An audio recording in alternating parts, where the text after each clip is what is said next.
Okay, gotcha. Oh.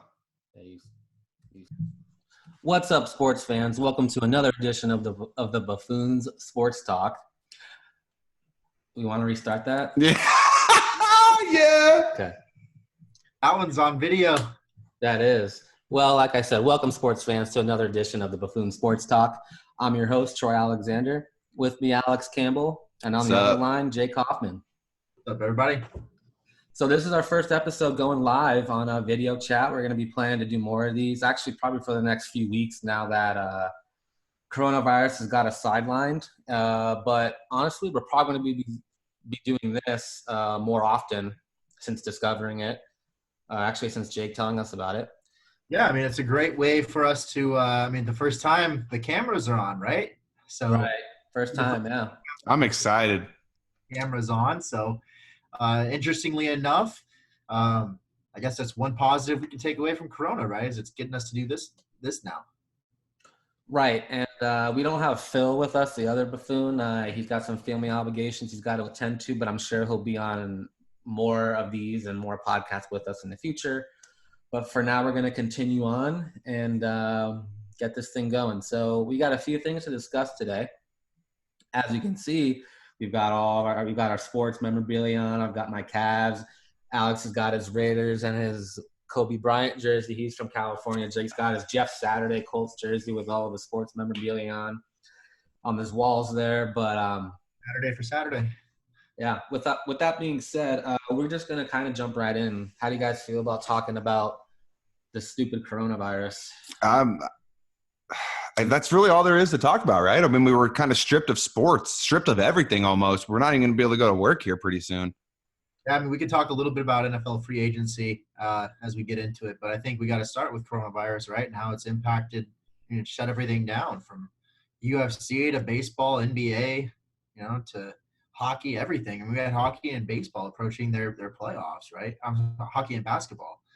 So, Right. What are your I'm hearing thoughts that or rumors that they're going to shut the NBA down the whole season, right? What do you think happens? Right. Well, I mean, Adam Silver came out with an announcement about a week ago, and Brian Windhorst, an ESPN insider, NBA insider, said that Adam Silver's trying to do everything he can possibly to air NBA finals before the NFL season starts in September. My only question to that is that's great. And I think we all want to see that. But at the same time, how do you air an NBA finals without airing the playoffs? You can't just say, hey, we'll do the top seeds and put them in the finals. That's not fair to everyone else that busted their ass to get into the playoff contention. So there's got to be some way to play the playoffs. You don't think that's fair? Huh? I mean, you don't think it's fair to say, hey, you know what? You worked hard the whole season and secured one of the top 2 seeds or top 4 seeds in your conference, so you're making it. But the other 4 seeds don't make it. You don't think that's right? I think they're more worried about jumping right into the playoffs and getting injured, Jake. Fair. Yeah, I mean, they're not in basketball shape, Well, here's the thing with Adam Silver. He's been, and I told you guys about this, I heard this from Brian Windhorst. He said that Adam Silver has been trying to get the NBA season shortened for years. And obviously NBA owners don't want to do that because less games means what? Less revenue. So I get that. But like the 2012 season when there was the NBA lockout because contract situations and the league couldn't agree on its next collective bargaining agreement, the first game happened on Christmas Day. And then the season was, I believe, only 64 games. I could be mistaken. It could have been 62. It was around there. That's Adam Silver's plan. He wants to start every season from here on out at 60 or so games and begin it on Christmas Day. And that's a great move that shortens the season and yada, yada, yada. But at this stage, I think the biggest question is, how do you have a playoffs? Because Silver said at least 3 months. So that gives us a timetable of around June, which is when the NBA Finals starts. Okay, let's just say you begin the playoffs. But that playoffs are about 2 months long until the finals. So let's just say we'll be getting the finals late August, early September. That's right when the NFL season starts. But then you have to take into account training camps and all of this after that. So I think ideally that would be the best route, and then start the season in December. But that's if, big if, emphasis on that coronavirus is all clear and all gone in 3 months, which I don't think is going to be possible. So I think what's going to happen is in 3 months, they're going to have games without fans. And I don't I don't really know what else to say. I don't think there's going to be an Olympics this year because that's way too much. That's too little time to prepare everything in a few months. I don't think there's going to be Olympics. They're trying to, but I think there might be Olympics. I just think there will be a lot of countries that don't participate. Well, because one of the Olympics, they're in the summer, right? Like around July, I think, or something like that. Yeah, I heard they're trying to postpone it a month, but the swimming teams they're just not into it. They can't train properly right now.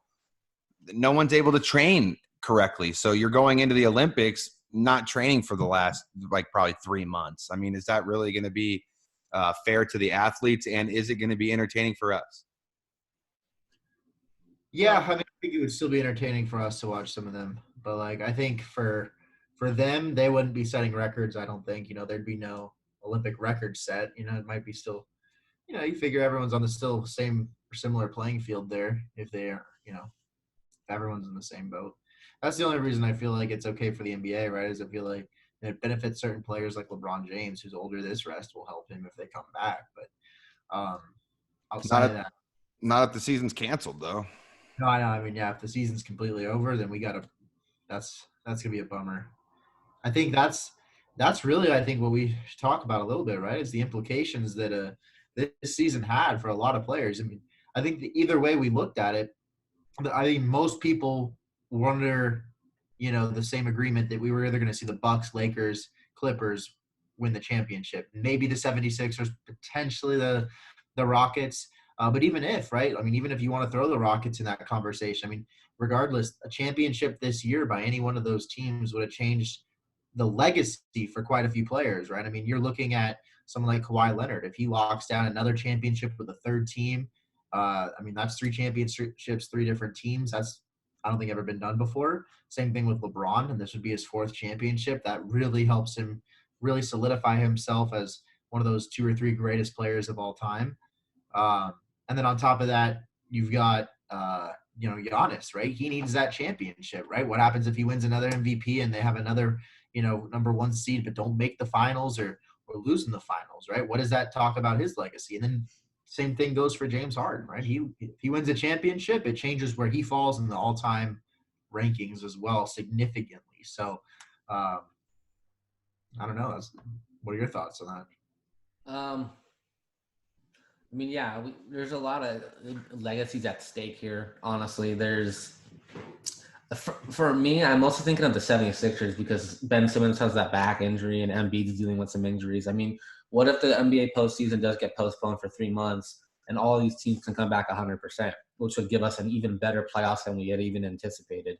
And I think the Bucks are beatable because this has been reported around the NBA for the last few months that even before the coronavirus scare, teams are not afraid of the Bucks.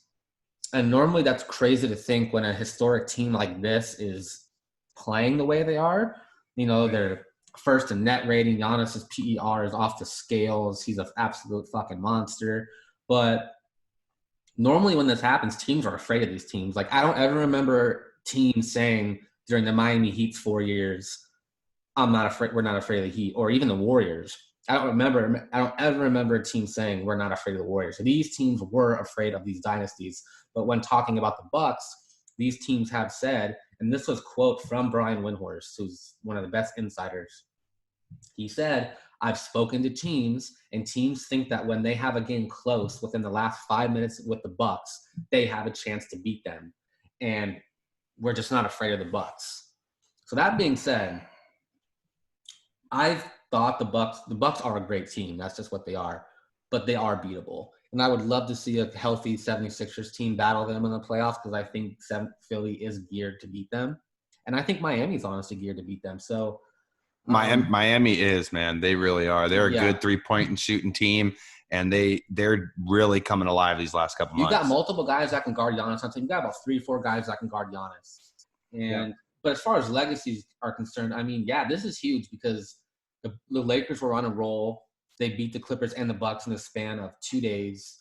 And realistically, towards the end of the game, those games weren't even that close. The Lakers really imposed their will on both teams. And LeBron looked really dominant, and so did Anthony Davis. Yeah. Davis, I don't see how the Clippers guard Anthony Davis. I really don't. And as far as the Bucks, I mean, you can argue that the Lakers didn't get the Bucks' best shot because I think the Bucks could have played better, but they still beat them. It's still a win. But yeah, this does impact legacies because the Lakers were on a roll. They just signed Dion Waiters to get that much needed scoring off the bench to try to implement him in the system, and unfortunately, this happened. So yeah, I mean, if LeBron I really thought LeBron, would win. I don't know about for sure, but I thought this year he had a really good shot to get that fourth one. And yes, I think the Lakers and Clippers will be better next year than they are this year, but I feel like the Lakers maybe were smelling blood, and we just have to wait and see. What do you think? There was so much time left for LeBron to try to steal MVP. I mean, so it couldn't have been worse timing. It's such a bummer to me. This was such an exciting year of basketball for me. Being a Lakers fan, it's been pretty hard ever since Kobe tore his Achilles. And finally have a year where we're doing better than we were even projected to do. I mean, if you look back at the beginning of the season, everyone was saying it's clear cut. It's the Clippers. The Lakers are going to be probably the fourth seed, and they're going to be a good playoff team, but they're not really built for the regular season. Well, you come all the way down 60 games later, however many we are, and the Lakers are clear cut right now, other than the Bucks. But in the West, it's the Lakers. I think, like Troy mentioned, I don't know if I should even say that. Troy's going to give me shit for even saying anything about what he's just said. But he's correct, and that's why I bring it up sometimes is I've been saying this. The Clippers have no one to stop Anthony Davis. And it's not like they've got one guy that you're like, oh, well, he can't. There's really no one. So you got to wonder how this season really was going to go. I really hope we get a playoffs. That's all I'm saying. I hope we get some playoff games. I hope we can crown a champion because let's be honest, man, LeBron's 35 years old. Every year from here on out, it just gets double as hard. And this year, they were clearly a favorite to win that. So I think it really is just a shame. I think it takes away from LeBron's legacy that if he would have won, if Giannis would have won, that would help his legacy a ton. Kawhi Leonard and Paul George just formed as like almost a super team on the Clippers. And okay, I wouldn't put them at that level. No, I wouldn't. They're missing way too many pieces, but they are a solid team. Yeah. But I feel like they were meant to do something in LA as well. Like Kawhi came from Toronto, just winning a ship. There were so many things riding on this season for so many different superstars. And now that opportunity is probably just taken away. Right. And you also have to take into account that Giannis is a free agent next year, along with Kawhi Leonard and Paul George. They could all opt into free agency, and next summer it's supposed to be super crazy.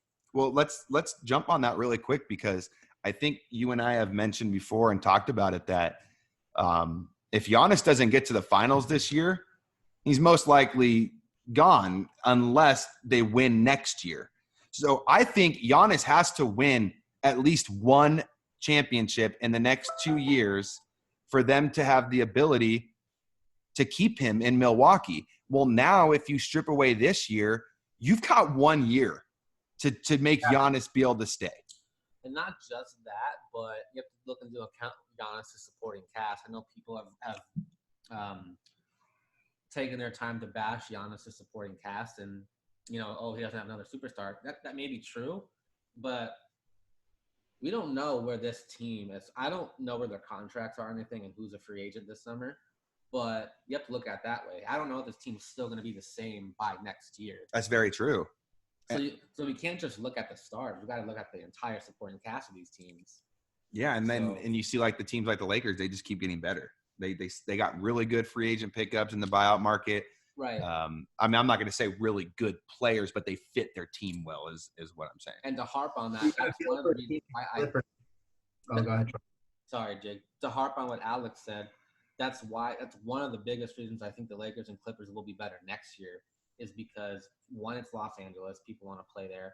People want to play with LeBron and Kawhi and Paul George. But not just that. The Lakers will have all of their exceptions to sign veterans next year. So they don't have the room now because they've signed, they use all their exceptions on Cousins and Morris and all these other guys. But once those veterans become available again this summer, they'll have all their exceptions, mid-level, veterans minimum, all of that. So they'll get better. Plus that built chemistry on both sides for the Clippers and the Lakers. Both teams will be better. That's why I've been saying this the whole year. And I really just pray we get a playoffs. Whether that's in 3 months, 4 months, please. I don't want to see this season go down a toilet. I don't. It would be such a bummer. Would you be okay with them getting rid of the first round? How do you get rid of the first round though? Like how? Yeah, how do you? Don't matter anyways. Come on, fellas. What do you mean? It doesn't matter for the 1 and 8 seed, but it matters for the 4th and 5th seed. Right. And you guys actually think a 5, 6, 7, or 8 seed has any chance of even making it to the conference finals? I think the Rockets do. I really think the Rockets do. And wherever the 76ers have fallen, yeah, I think they could. I just feel like there's some matchups in there that I really don't want to miss. And I feel like maybe – I don't know, man. Maybe they got to go to like a 5-game series for that first one, or. Yeah, I mean, I don't have an answer. Honestly, I don't know how you really. It sucks either way. I don't think you can just take away. So what's you're saying? Just have 4 from each side go. Yeah, or maybe even 2. Like maybe you just do the conference finals. Like if it worst case scenario, I mean, look. I don't think you can go without a champion this year. It's just not good for the sport. It's not good for the history of the NBA. You may have to play games without people there. You may have to do stuff like that, but I think you still need to crown a champion. I think it's the right thing to do. So. The problem, in my opinion, if you take only 2 teams from each side or 4 teams, is there's going to almost be like an asterisk next to it because who's the 5th seed in the West right now? I think it's the Jazz or something like that. And I mean, so if from the West you let the Lakers, the Clippers, the Nuggets, and the Rockets in, and from the East you let the Bucks, the Celtics, and the Raptors and who would be the 4th team there? The Heat or the 76ers? I'd probably the Heat. Well, the 76ers wouldn't make it because it would be based off record. So no, I'm just asking you in terms of like what you would want to see. Like if those 4 teams from each conference made it, I think we could pretty definitively say the Jazz the Jazz, Thunder, Mavericks, and Grizzlies were not winning a championship. Well, it's not even about winning the championship. It's kind of just about that first round. Can the 5th seed beat the 4th seed? And then that changes up everything for the next round. I just feel it's obviously it's a good option, Jake. I mean, I don't know what other option to really give you. I mean, I think 4 teams. It looks pretty too, because other than the East, with the 76ers being out of the playoffs, it looks pretty good because the 1 through the 4 in the West are clearly the favorites right now. And the 1 through the 3 are in the East are clearly the favorites. So I think the 76ers should be in the playoffs, but it's not my option if their record doesn't permit them to get in if they're only taking 4 teams from each. But they would be my biggest disappointment not seeing. Well, not just that too, but 5-game series. Sorry, would you rather see like a 3 to 5 game series all the way through the playoffs, or would you rather see the first round scratched? I'd rather see the first round scratched and still see a 7-game series. But it's like, what about these rookies that want to come into the playoffs or second-year players? Luka Doncic, Ja Morant. First time seeing these guys in the playoffs. We wouldn't get that. That kind of sucks for you, I guess. You got to kind of work with what we're given. And not just that too, but the Pelicans were working their way up to that 8th spot too. What if they would have got to the 8th spot and played the Lakers first round? Anthony Davis back in New Orleans, Zion versus LeBron first round. I would have fucking loved that. Yeah, but we got to kind of work with what we've got. We've got the coronavirus, and we need to figure out a way to watch some basketball. And if that means getting rid of the first round, Jake, I'm for it, man. I hate to say it. It's not something I want to see, but it is what it is. I'm sorry. I don't want to see it happen again, but look, I mean, I'll even be honest to say, like, I think the NBA playoffs has way too many teams in it, man. I think 16 out of 30 teams make it. Over 50% of the league makes the playoffs. Like, I'm sorry. Like, it's just not – the first round is never even that entertaining anyways. There's a couple of – the 4 and 5 seeds are sometimes entertaining, but honestly, it's pretty rare. I mean, yeah, maybe it was in the West 7 or 8 years ago, like 10 years ago when it was stacked, but it hasn't been for a while. No, I kind of see your point, but it's more for me the 4th versus the 5th seed. I always love that matchup. Yeah, no, but I could see you saying let's take 6 teams from each side, and then that would be good. First 2 teams get a bye, or that wouldn't be a bad idea. How about you give the first? How about we just give the first seeds a bye? It's usually what it is, anyways. Here's all I gotta say is if that happens and they just give teams a first round bye or whatever, people can't say, yeah, LeBron won a championship this year, but if you would have played in the first round, there's no guarantee you would have won. Well, he's never lost in the first round ever in his career. Well, they would look really dumb because it's the Grizzlies or the Pelicans, and they ain't losing a series to any of them. You know how people are. Dude, they can lick a fat sack, like whatever. I know, dude. but I'm just saying how they are. Look, man, to me, it just comes down to I want to see him crown a champion. I want to see the Lakers and Clippers have to play, and I want to see the Bucks have to play the best team from the West. And I want to see the Bucks have to get through a team or two, too, to be honest. Like, I want to see him do that. I don't know if the Bucks will even make it to the finals, Jake. I don't know, man. Like, I want to see him make it through a team or two. Like, I want to see him make it through, 1 to 2 teams. So you give us each, 8 teams total, or if you give us each like a total, or each conference, each 4 teams, with 8 total teams in the playoffs, I'm down for that. Maybe you just reseed it to where, like, you just take the top 8 teams overall this year. Yeah. Probably to change things up, but I mean, I'm just saying, like, you could look at this. Kind of gives the NBA the chance to kind of readjust everything, blow the whole thing up. They can kind of do whatever they want from here, man. Like, if you were gonna, the idea of moving to a 62 game season, like you were talking about, Troy, this is the time to do it, right? I mean, that's what he's gonna do, but to me, it's there. We go. There. Oh wow, the whole Buffoon squad is here. Yeah, bro. Is here. Well, please, everybody, welcome Phil Melangi to the Buffoon Sports Talk. Phil is here. Welcome. What's up, fellas? Look at that ugly mug. Not as ugly as that hat you're wearing. That's okay. So we were just talking about kind of the implications of coronavirus within the NBA and how we think it might affect seedings or schedules or legacies even. Do you have any final thoughts before we segue into our next segment? Or what? Oh. Okay, hold on. All right, so he's already gone. So let's just jump to our next segment. Right. And let's talk a little NFL free agency. It's been booming this past week, and a lot of moves, a lot of different moves have been All right, where was I?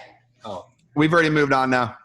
No, it definitely affects LeBron, that's for sure. That definitely hurts his legacy. All right, now go on. Oh, okay. Well, Phil, you were recording an episode, right? No, I didn't actually. Yeah, we're in the middle of an episode. Yeah. Oh, well, hello, everyone. Yeah, we're about to talk about NFL free agency. So any moves you want to point out as gigantic or any moves you want to see happen? As I can tell you as a Rams fan, I'm like low-key depressed. Littleton, baby. Yeah, I'm happy about Todd Gurley getting released. I don't know how much he has left in the tank. Probably doesn't help that his O-line is complete hot garbage at the moment. But yeah, I won't rant too much about the Rams. Go on, guys. You have any moves that you want to talk about? I'm just surprised that the Rams cut Gurley, to be completely honest. They still owed him that much money anyways. That's true. They tried trading him. They went to Gurley and told him they're going to try his future's up in the air. And he said, okay, well, at least try to trade me. And they tried for weeks, according to Adam Schefter. But they couldn't trade him. No one wanted him. They didn't lose. I would have taken on that. I would have never taken on that contract. They didn't lose. The Rams didn't lose that much money. You have to pay him $9 million or something like that. No. There was a clause in his contract that he had to. If he didn't. That money was not guaranteed until March 20th, and he got cut on the 19th. So even though it was guaranteed money, it didn't actually become guaranteed until the 20th. So I think they only paid. Their cap is taking a $3 million hit. And they paid him $5 million. Okay. So he got signed for 1 year, $6 million from the Falcons. He's going to make a total of 11. Okay, I see. Well, I guess that makes sense then there. But what sucks is like normally at this time you're like, okay, we'll free up the money and we'll just go draft young. You can't draft. You got no picks. Well, you do have picks. You just don't have first-round picks.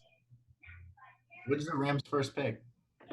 They have a second-rounder, so they'll be in the second round. But they gave up this year and next year's first-round pick plus next year's fourth-round pick for the Jalen Ramsey trade. Wow. Yeah, it's a lot.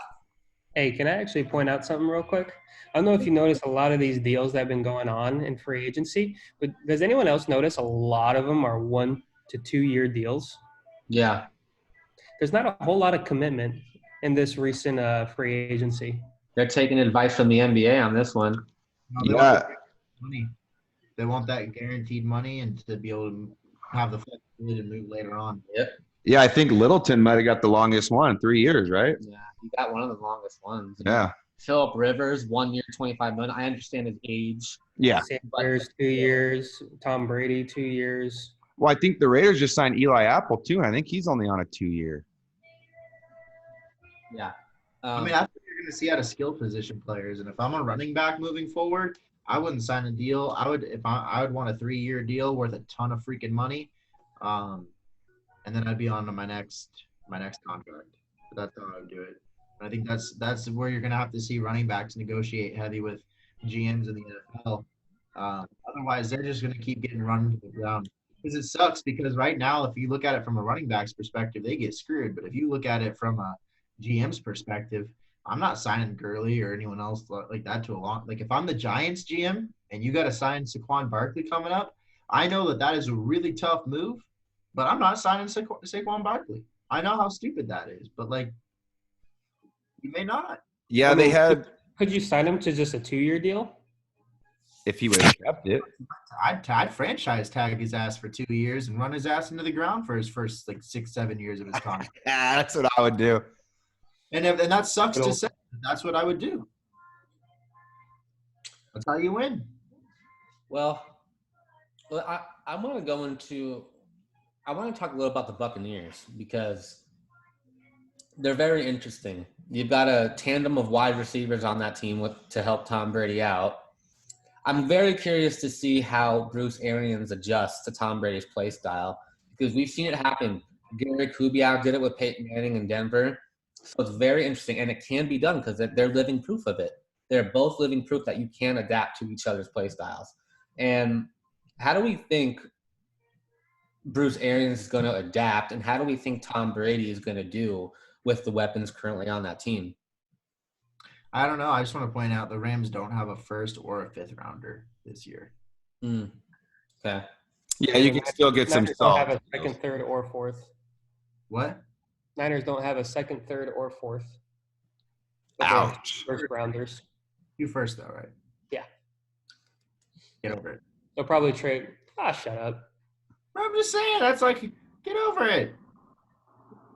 That's valuable picks. You're only losing 2 total picks to move up quite a few spots. I'd take that all day. Oh, wow. But to get back on topic, I think the Buccaneers, I think they're a 10-win season. I think Tom Brady is going to have a good season. I don't think it's going to be anything crazy. Arians is going to be asking a lot out of him, right? He likes to throw the ball really far downfield. So No risk it, no biscuit. Yeah, we're gonna see a whole different type of Tom Brady, in my opinion, and I'm kind of interested in seeing it. I don't know though. Like, I don't know if we're gonna see a different Tom Brady, in my opinion. Like, I think Arians is gonna have to adapt. I mean, Brady's no spring chicken. Like, I don't know if he's capable of throwing a ball downfield that far anymore. I mean, I think you're gonna see Bruce adapt to Tom a little bit in this offense. Well, he's going to have to, right? I mean, that's why I was saying I think it's going to be really interesting to see if Bruce doesn't and Tom's got to actually play under his system. I think it's still up in the air. Like, I think that if, because there's still the rumors that Antonio Brown wants to play with Tom Brady and Tom Brady wants to play with AB. And honestly, Bruce Arians has always been able to take a lot of guys that maybe had a bad history, or a troubled past, and he was really able to work with them. Tyrann Mathieu is a perfect example of that. There were quite a few guys that he's done that with over the years.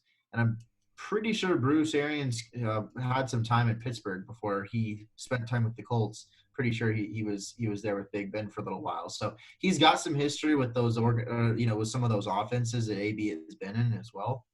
And so I could easily see AB, if he can get through some of the other hoops, like with the NFL and some of the legal issues there, on Tampa Bay. And if that happens, that really changes everything, because if you have Godwin, Mike Evans, and him, I mean, that's going to be disgusting. Arians has never had to deal with someone like Antonio Brown. Not true. Exactly. But I'm just saying, like, you've seen him apologize. I'm not gonna buy it until I see it, right? But I'm just saying I could see them doing that experiment. If it worked and they had AB and Mike Evans and Chris Godwin and OJ Howard and that defense that wasn't terrible. I mean, they were a top 10 defense, right? I think they were ranked 8th statistically. Now that's probably, they may not have been 8th. They're probably top 10 though. I actually heard they were 5th. Bro, why are you pointing out numbers and stats? You sound arrogant. Hey Troy, can you look at the camera? Thank you. No, I'm the host, bro. Can't do it. Anyways. The host, friends. Yeah, late. Didn't even realize we were recording. I didn't even know you were recording. I know. Check the group chat. I've been dealing with stuff. Yeah, I know. You're good. But anyways, so I think the Tampa Bay Buccaneers win 9 to 10 games, but I've got them at 9. And I could even 8 because they've got a tough schedule. They're going to have to play the Falcons twice, which, I mean, dude, the Falcons are a good team. They just underperform sometimes, but you got the Saints. They're still going to have to play the Packers. They're going to have to play the Chiefs still. The Bucs have a tough schedule, so. Yeah, they do. It's not going to be any walk in the park. So you see what the Panthers do with their quarterback situation. It's interesting that they didn't keep Cam, to be honest with you.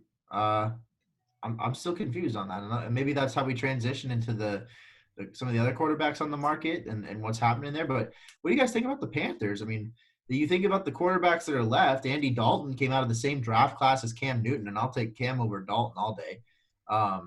You've got Jameis Winston on the market. I mean, even if you if you have any knock on Cam Newton, it's because sometimes he throws picks, but not nearly at the rate that Winston does. So I'm just curious what the Panthers' move is here. While they got McCaffrey and everything else going on for them. I think they're personally making a mistake by moving away from Newton, but that's just me. I think he's the better quarterback when he's healthy compared to the other quarterbacks they have. Has there been any buzz on where they're anticipating he'll go? Because I know teams are looking into possibly trading for him. For who, Cam? Yeah. I think he goes to the Redskins. Ron Rivera went there. He likes Cam. Oh, that's right. The quarterback situation really isn't perfect anyways. I mean, there's talks of them drafting Tua, and pulling an Arizona Cardinals and kind of getting rid of Dwayne Haskins.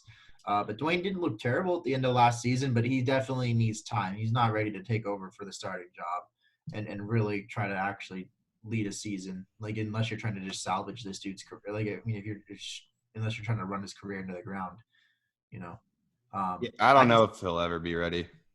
Yeah. But I could see the Redskins draft making a move for Cam. I could see, to me, I could see the Patriots maybe making a move for Cam. I think they go with the free agent, though. I think they go with more of a Winston. I think they signed Jameis Winston. Well, That's just if they want, you can hit up the Rams and see if Jared Goff's available. No? Okay. No. Oh, okay. Well, He's trolling. He's not that stupid. Does anyone know what's going on with the Patriots quarterback situation? Last thing I heard is that they're going to go ahead with the backup from last year as their starting quarterback. But that's a report I read, but that could be totally wrong. It wasn't from a reliable source. I just said I think they're going to try to sign Winston, man. Weren't they trying to look at Andy Dalton? Yeah.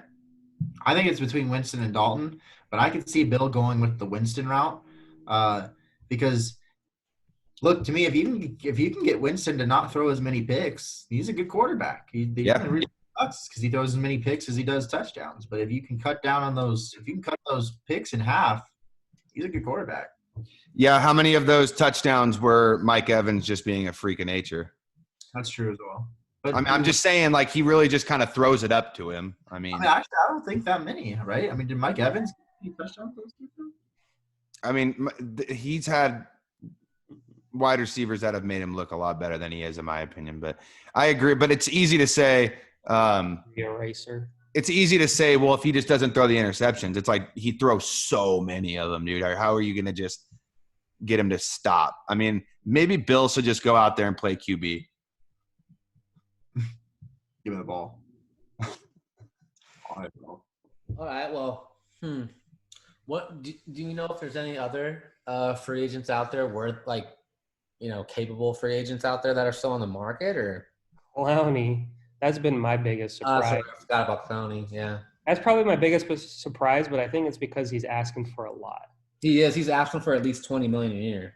I'm not getting that. Yeah, his stats don't show that he's not worth it. But if you watch the last 6 games of the season last year, he was an animal. True, but I mean, he does have a history prone. He's prone to injury. So. Oh, I'm not paying him that money. I wouldn't pay him that money. Not even close. Here's the thing. I understand why he's holding out because there are some teams that I think will cave. I think my team's one of them. Yeah, for a 1 year, $20 million. What? For a 1 year, $20 million. He ain't signed a 1 year. No, he wants a 4-year deal. He wants some money. Damn, bro. He wants a JJ Watt deal. I hope the Colts don't do that, man. I kind of hope they do, only because we don't have a lot of money tied up for a while into any other positions. Like, if you look at it, we don't have a running back, quarterback, or wide receiver or tight end that we're tying up a ton of money to. Yeah, that's a good thing. I know. Don't go tie yourself up with some freaking dude you have no clue what's going to happen in the next year. And Justin Houston's leaving the team. I think that with Phillip Rivers on a 1 year deal, I think it makes sense. I think you give it a shot this year. But yeah, that's smart. You got him on a 1 year deal. You don't want to go 4 years in on Jadeveon Clowney, in my opinion. I think it's okay because I think as long as you don't have to pay a quarterback, which means as long as you're willing to go draft another guy, like another quarterback, by the time you got to pay him, Clowney's contract's up. So you'll have the money in the cap space to spend. So that's why I'm a fan of that. Yeah, but what? Yeah, you can change the background settings. But at the same time, though, Jake, if you put all that money into Clowney, you may not have enough room to sign anybody else. Not to mention Clowney's in his late 20s with an injury past.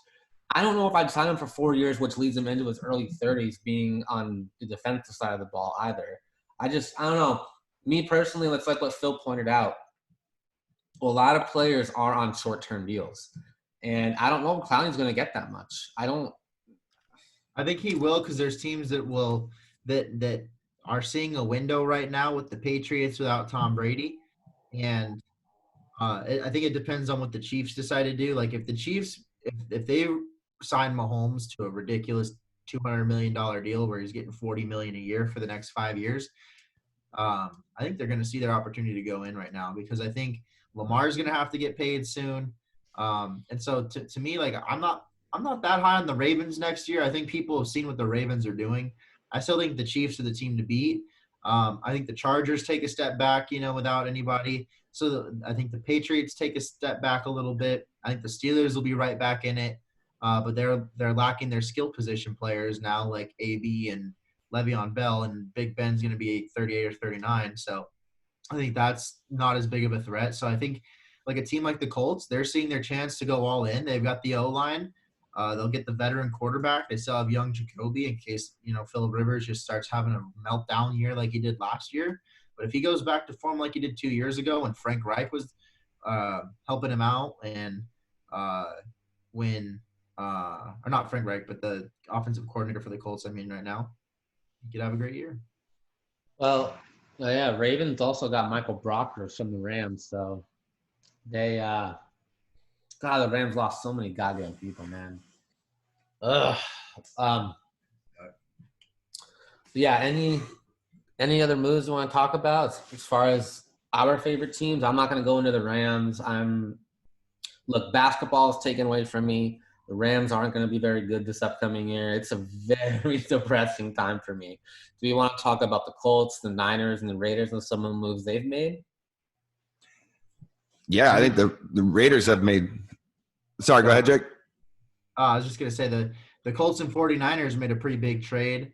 The Colts traded their first round pick, the 13th overall pick in the draft to the 49ers for DeForest Buckner, and they extended his contract and paying him over $20 million a year for $21 million. But that's what I'm saying. The Colts have made the moves, right? They've got the big interior defensive tackle. They got Justin Houston still off the edge for one more year. They've got Darius Leonard, inside linebacker, Anthony Walker, who's a great inside linebacker. If they get Clowney off the edge and they were to get themselves one decent corner here while they've got Malik Hooker coming back and some guys like that, I think the Colts could really do some damage here because they're one wide receiver and one corner and one pass rusher away. Now, those are three really big positions for sure. But, there's some on the market right now. Robbie Anderson's still out there. I'd like to see him. If the Colts went and signed Robbie Anderson, Yeah, it wouldn't matter because you'd still have Phillip Rivers shot putting it to him. Yeah, you're not going to see me get all worked up over that and trying to defend Phillip Rivers. No, I know you just can't. The mechanics are just too ugly. I'm sorry. Yeah. I'm going to have to see him throw. Now, behind a good offensive line, he can do it because he'll have a little time. So we'll see. But I got to see him do well before I'm going to get on the Phillip Rivers hype train. No, I hear you. But regarding the Raiders, I'm ecstatic, man. They came into this free agency and they're making a splash. I mean, Nelson Aguilar, wide receiver, doesn't, like you've said, not a number one, but definitely solves a problem they needed. Eli Apple, not a number one corner, but definitely an upgrade from what we've been working with. Carl Nassib, he was a defensive end for the Buccaneers. He lost his job to Jason Pierre-Paul, but he had 6 sacks last year in the time he played and looked really well. That was a spot we needed help with. Jeff Heath from the Cowboys, nothing special, just a veteran guy in the locker room, play some snaps. Malik Collins, just another defensive tackle. They're really going after defense right now. And then they went and signed Jason Witten, who is a red zone master. He knows everything about the red zone, and that's where the Raiders really struggled last year. Darren Waller had 90 catches and 1,100 yards, but he only had, I think, 3 touchdowns. And that was a problem, is getting the ball in the end zone once we were in the red zone. So I think he'll help. But I think the biggest piece that we signed was Corey Littleton, and I'm sure Troy can attest to that. Just a great, solid tackler, can stop the run, great coverage linebacker on tight ends. So I think it's a great signing. It really helps them. I don't know why they signed Marcus Mariota, maybe just to give Derek Carr some competition. But you got to show Derek Carr that he's got to play better, because if he's got no I think that's what you and I have been talking about, Alex, right? If you don't have anyone behind you that's threatening to take your job, well, then you're not going to take those chances to go deep, because as long as you keep checking it down, the guy behind you is not going to be good enough to take it over, right? But, hey, if all you're doing is checking it down, bro, we got Marcus back here who's quicker than you. So if that's all you're going to do, he makes our offense more explosive with Josh Jacobs, being able to, bootleg and run and stuff like that. It's going to confuse offenses more, or defenses more. So I mean, if you're not going to throw it downfield, we're gonna put you back behind this guy. I think that's why they brought him in. It forces Derek Carr to have to throw deep.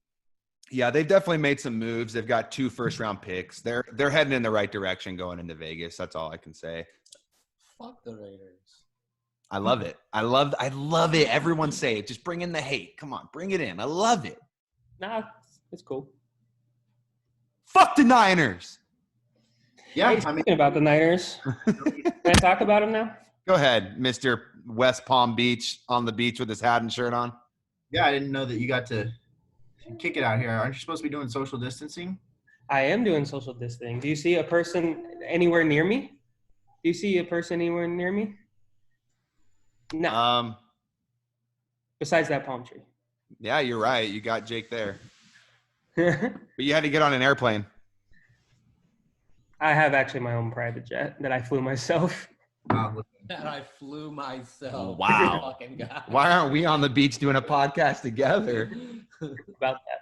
But go ahead with your team. For the 49ers, what they were calling it is the revenge tour, is what a lot of the Niners are calling it. So what the office did is that they really liked what they saw last year. So they re-signed a lot of the players from last year, kept their offensive line, even picked up another person from the Giants, and in Compton, that was his name, Compton. They brought him on board as well. But re-signing Jimmy Ward, I don't remember the first name. I just remember seeing. Yeah, so then they got Jimmy Ward back. They got a lot of key players. Obviously, they lost Emmanuel Sanders, which is kind of a bummer, to be honest. I felt like he meshed well with Jimmy, but, it is what it is. I mean, I think that's why – I think the Niners knew right off the bat that Sanders wasn't going to re-sign with the 49ers, which is why part of that trade happened with the Colts so that they can get a solid receiver in the draft. Who do you think they're going with? CeeDee Lamb? Yeah, that's probably my best bet. From a lot of articles that I've been reading, probably him. Whoever's available at that point, right? Yeah, I mean, if Judy's there, then they'll take him. I think this is a really interesting year. The team that I'm – are you done with talking about the Niners, Phil? And then obviously the big contract extension for Eric Armstead. I guess that's a big signing, a long-term signing. They put a lot of money in him. Yeah, so a lot of their money is tied into a few players, but I'm done. The key thing is that they brought back majority of the key players from last season, and to obviously do another run into the Super Bowl again. I mean, I know we talked about this before, Jake. I think it does hurt the Niners that Sanders did leave, but we'll see what they do in the draft. Yeah, I mean, I immediately saw that once they got Sanders, it changed the way their offense had to play. I know their record stats didn't always show from it, but I think they became a better team with Sanders. But the team I'm excited to talk about, well, really quick, I'll just say, who are they getting revenge on this revenge tour? It's just for not being able to throw the ball? Or who are they getting revenge They're just calling it the revenge tour. It's just, getting back to where they were. They were so close from winning, and yeah, it's still a bummer. And then they let Jimmy throw. I think I think this year's, before we wrap this up, I think this year's going to be a little tougher for the Niners. I think a lot of the times last year they were legit from the start, but I think they caught a lot of people off guard because no one expected them to be great. I think Troy, why are you trying to wrap this up before the biggest news of the free agency session, though? Which is? Right. DeAndre Hopkins got traded to the Arizona Cardinals. I don't talk about the Cardinals because I hate the Cardinals. That is big, but I know we're running up on our 45 minutes here, Jake. So unless you want to pay for this video to be – No, we're good. It gives you a timer. What are we at? You guys. It tells you when you've got 10 minutes. Oh, all righty. Okay. Well, before we dive into the DeAndre Hopkins news, I don't know, man. I kind of feel like the Niners will be more expected this year. I mean, they made the Super Bowl. I think teams will be a little more ready for them. Does that mean they're going to be more effective? I don't know. I just think maybe the surprise factor won't be there, and the season might be tougher for them, but I very well could be wrong. That's just my gut feeling on it. And they'll still be contenders, obviously. They're set for a few years. But I wanted to ask Phil about this real quick. A few questions, a few parts to it. What did the Niners trade for Emmanuel Sanders? It was draft compensation, wasn't it? Yeah, it was. It was either a second or third round for him. Okay, that's the thing that pisses me off about the Rams is because they've done it time and time again, where they trade assets for a player and then let the player walk. You basically just burn through assets left and right. Like, does that? I want to say it was a third rounder. But still, it's a third rounder. It's not like a 6th or 5th round. That's a third rounder. And, Yeah, no. I mean, No, they gave a decent amount. They obviously went all in trying to get, that Super Bowl push, which they got there. They just obviously didn't win. So I'm not mad about them giving up. I think it was a third round pick. I'm not mad about it at all. That's why they went and took where they're strong at on their D line, and they moved someone to be able to get another big pick in the draft, and then to be able to add to where they're weak, but add young, so that they're not having to spend the money there. They're allocating money to the D line and the defense. okay. Yeah, I think they just kind of looked at it as, all right, in the future we're going to have to pay Buckner and we're going to have to pay Nick Bosa. Who would we rather have? I think they're going to put the money towards Bosa more than anything.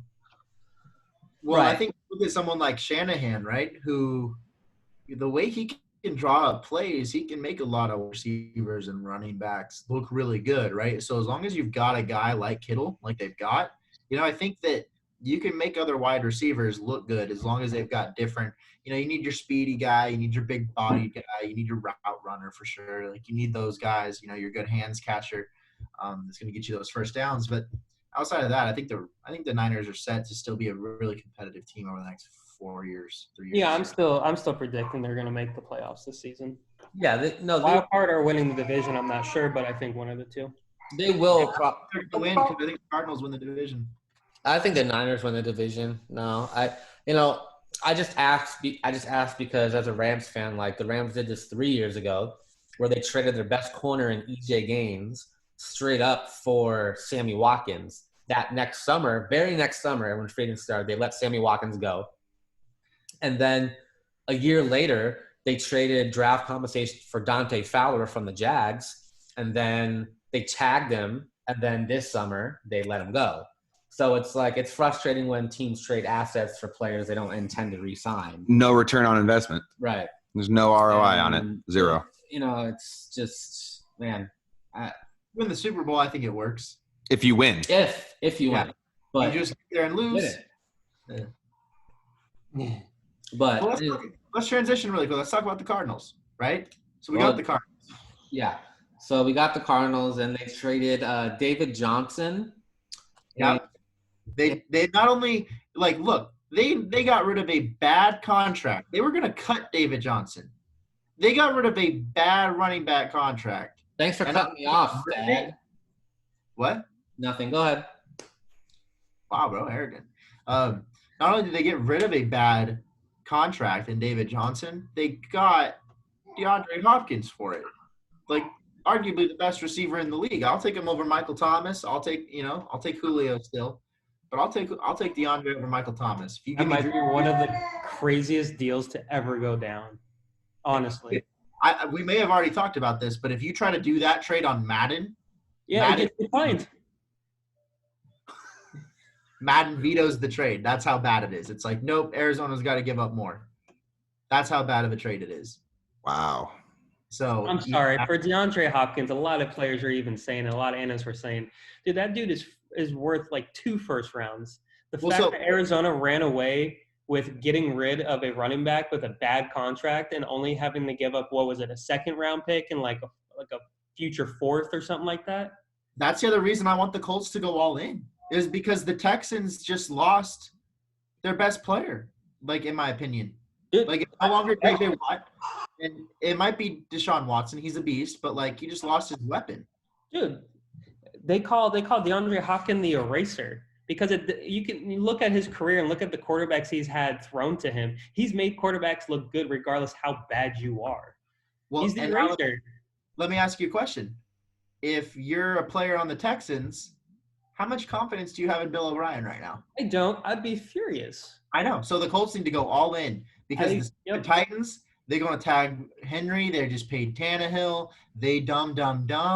They're not going to win 12 games or 10 games. The Titans are dumb. The Texans just got worse.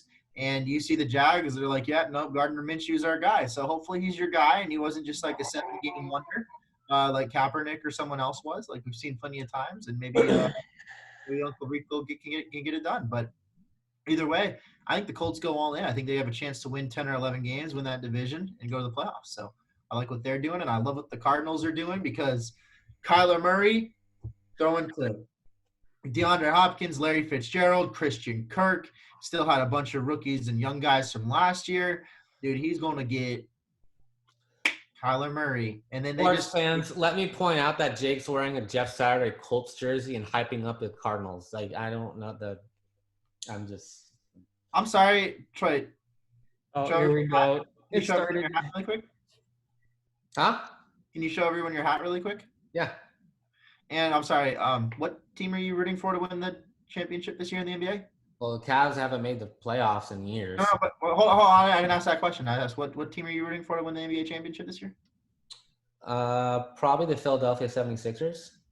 If the Lakers, you would root for the 76ers to win? No, in that battle, I'd root for the Lakers. Mm-hmm. So let me ask you a question. If the Cavs were in the finals right now against the Lakers, against LeBron, would you root for the Lakers or the Cavs? Jake, do me a favor. Go to that door behind you and open your closet and show the whole sports world all those jerseys you got. You want me to? I'm going to be the first to say all our listeners can hear this. You guys are so off track, and this is retarded. Wow. Like, we just keep going into this personal bullshit. Like, there's a task at hand. Well, that's because there's going in the closet. We were just talking about something, then we started going with personal attacks that had nothing to do with it. And? Uh-huh. And no one gives a shit about our personal issues with each other. They're here to listen to us talk about sports. Well, I feel like we beat NFL free agency to death. I mean, and we've talked about the coronavirus and the impact on the sports world. I mean, if we want, I can beat the Sean McVay drum and say I think he's an overrated head coach if we want to do that. Well, I'd rather hear your opinion about that. Okay. I just want to know who you want to win if the Cavs and the Lakers were in the championship and LeBron had to face the Cavs. So we're going back to it. Okay. That's honestly okay. I'm gonna rant about. But remember when you gave me heat for liking the Colts and also rooting for the Cardinals, in which the state I was born in and live in. And how many other teams do you root Oh for? my God! Are we gonna do this again? Hey, I'm just. This is very bizarre that Alex is the guy that's trying to smooth everything over. He's normally the guy that starts all this personal shit, and then I have to clear it up and say, "Can we move on?" Our listeners need to know. You don't clear it up. No, we never do. But no, I just want to say, since we all talked about our teams, I'll end the pod on just a little shit talking on the Rams here, and I'm starting to see that Sean McVay is a little overrated. He may be like an actual good head coach, but as far as like personnel decisions, because Les Snead is not the only one who's the GM of the Rams. Les Snead is not the only one that's making these calls. He's obviously checking with McVay on everything, and him and McVay are working together. I don't think McVay is the best personnel decision maker, and based on their moves, I think that kind of backs up my point. And I'm just not very happy with McVay at the moment. So I don't know why he's putting all of his stock into a wide receiver in Brandon Cooks. They paid him that gigantic contract when the Patriots and the Saints didn't want him. He gets a concussion after eating a sandwich every meal. You got rid of Gurley finally. You let your defense walk. So are you telling me he's putting all of his stock in an overpaid quarterback, no running back at this point, and a wide receiver, and Cooks, and you still have to re-sign Cooper Kupp with no offensive line? With no offensive line. Where do they finish in their division, Troy? I believe they were third because the Cardinals. Next year, where are they going to finish next year? Oh, I thought you meant last. Well, I think the Niners win the division, and then I think they're third or fourth. I think they're fourth. I think they're fourth. Yeah, I mean, I wouldn't be Dude, surprised. I think honestly, it's a toss up right now between the 3 teams, or out of the 4 teams in the NFC West, 3 of them. I think it's a toss up right now. To be completely honest, I think Cards have a big jump after not only getting DeAndre Hopkins, but they got a lot of other key players this offseason. Yeah. You could probably name them better than me, Jake. I can't name them off the top of my head, but I remember seeing as the breaking news would come through, and it kept saying, like, Cardinals picked up this person, Cardinals picked up this person. It's like they're making some decent moves. Like, I don't know. And then Seattle, you just can't count out. As long as Russell Wilson is part of that franchise, you can't count him out. Yeah, with all that being said, I think the Cardinals did make some good moves, and the Rams got worse. So, I mean, that being said, I think the Rams do finish last, and it's not like you. But the thing is they're not going to tank. Why would they tank? They don't have a first-round pick next year, so you might as well try. Yeah, and at least maybe because they'll have more cap next year. They'll take the cap hit on Gurley, and if they do release Cooks, they'll take the cap hit on him. So then next year they'll have cap room to sign guys. So you may as well try to compete and then convince people to go there. Can you imagine being the worst team in the league, but not getting to sign Trevor Lawrence because you traded away your first overall pick or your first round pick? Oh my God. That could be them. Yeah, I mean that very well could be. And let me ask you, is Jalen Ramsey worth that? I don't think so. No, not over getting a career quarterback. No. What about Jalen Ramsey? Where is he at? Well, he hasn't officially re-signed yet, but it's like that's scary. So he's a free agent still, correct? Technically. That's scary. Dude. If I'm Ramsey, I don't go back. Like, I'm just saying, man. Well, I'm just saying. It's nothing against your team, Troy, honestly. I just like even if it's the same concept as like if I was on the Texans right now, I wouldn't go back. Well, with the moves that they're making, yeah. Well, I also look at their O-line. They really don't have an O-line. They just re-signed Austin Blythe to a 1-year deal. They just re-signed Andrew Whitworth to a 3-year deal. But letting go of Roger Saffold, their left tackle last summer, was gigantic. Then he goes to Tennessee, and we saw the type of year Derrick Henry had in Tennessee. I'm not saying that's all due to Saffold, but when you add a good player on your O-line, it helps. Ramsey's a free agent next year, not this year. Oh, okay. Okay. That's why. So that's why. Okay, that makes sense. Could you imagine if they ended up with like the worst record in the league and not the first overall pick, and then Ramsey bones on you? Well, they still have to re-sign Kupp and Ramsey. So I don't know, man. I'm not very excited about the Rams' future. But anyway, with all that being said, guys, do you want to close on anything? Yeah, like and subscribe our shit. Okay. Yeah, follow us. You got fucking nothing better to do. Yeah, you can't seriously be sitting at motherfucking home. And if you fucking watch it, share it. Even if you don't like it, share it and be like, listen to these fucking idiots. But share it.